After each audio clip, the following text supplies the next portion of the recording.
মাত্র ১৯ দিনে রায় ঘোষণা হল রাজধানীর পল্লবীতে ৮ বছর বয়সী শিশুকে ধর্ষণের পর হত্যার বহুল আলোচিত মামলার।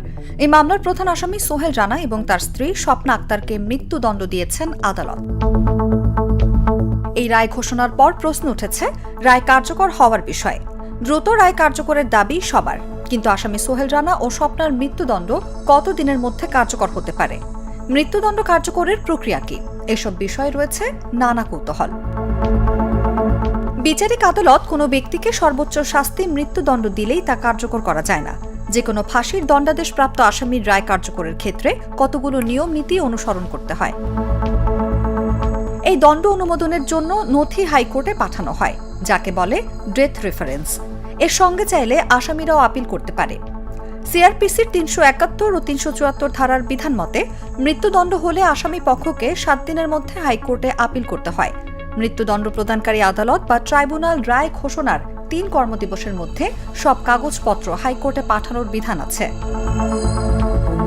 আসামি আপিল না করলেও হাইকোর্ট স্বয়ং সবকিছু বিচার বিবেচনা ও নিম্ন আদালতের রায় পর্যালোচনা করে রায় দেন। হাইকোর্টেও মৃত্যুদণ্ড বহাল রাখলে আপিল বিভাগে আপিল করা যায়। আগে স্বয়ংক্রিয়ভাবে আপিল বিভাগে যাওয়ার সুযোগ ছিল না। অবশ্য তারপর সংবিধান সংশোধন করে বিধান করা হয়েছে। সংবিধানের ১০৩ অনুচ্ছেদ মতে আপিল বিভাগের অনুমোদন ছাড়া কোনো মৃত্যুদণ্ড কার্যকর হবে না। এখানে আসামির মৃত্যুদণ্ড বহাল থাকলে আসামি কারা কর্তৃপক্ষের মাধ্যমে জেল আপিল করে আপিল বিভাগে। একই সঙ্গে নিজস্ব আইনজীবীর মাধ্যমে চাইলে করতে পারে নিয়মিত আপিলও। এই দুই আপিলের মধ্যে আইনজীবী উপস্থিত না থাকলেও জেল আপিলের শুনানি নিয়ে তা নিষ্পত্তি বা খারিজ করেন সর্বোচ্চ আদালত। আইনজীবীরা শুনানি করেন মূলত নিয়মিত আপিলের। সাধারণত এই দুই আপিল একসঙ্গে শুনানি হয়, না হলেও তাতে আইনের ব্যত্যয় হয় না। আপিল খারিজ হলে আসামি চাইলে রিভিউ আবেদন করতে পারে।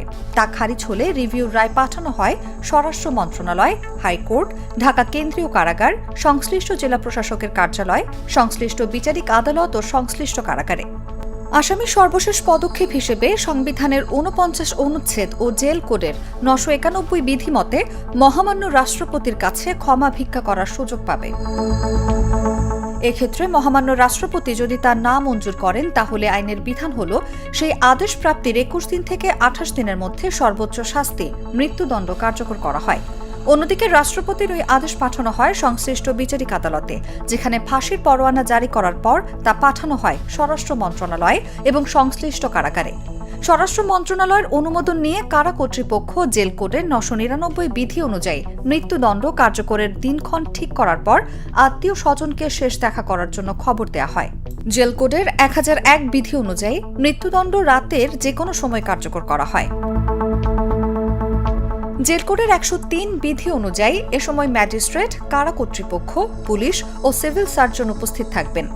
সব আইনি পদক্ষেপ সম্পন্ন হলে ফাঁসির দড়ি দণ্ডিতের গলায় লাগানোর পর জেল সুপারের ইশারায় সহকারী লিভার অর্থাৎ জল্লাদ টেনে ফাঁসি কার্যকর করে। জেল কোডের ১০০৬ বিধি অনুযায়ী ২৫.৪ ডায়ামিটারের ম্যানিলা দড়িতে ৩০ মিনিট ঝুলিয়ে মৃত্যু নিশ্চিত করার নিয়ম। তবে জেল কোডের ১০০৭ বিধি অনুযায়ী সাধারণত ৫ থেকে ১০ মিনিট রাখাই মৃত্যু নিশ্চিতের জন্য যথেষ্ট। তারপর পোস্টমর্টেম করে লাশ নিহত ব্যক্তির আত্মীয় স্বজনের কাছে বুঝিয়ে দেয় কারা কর্তৃপক্ষ। নিউজ ডেস্ক, জাগো নিউজ।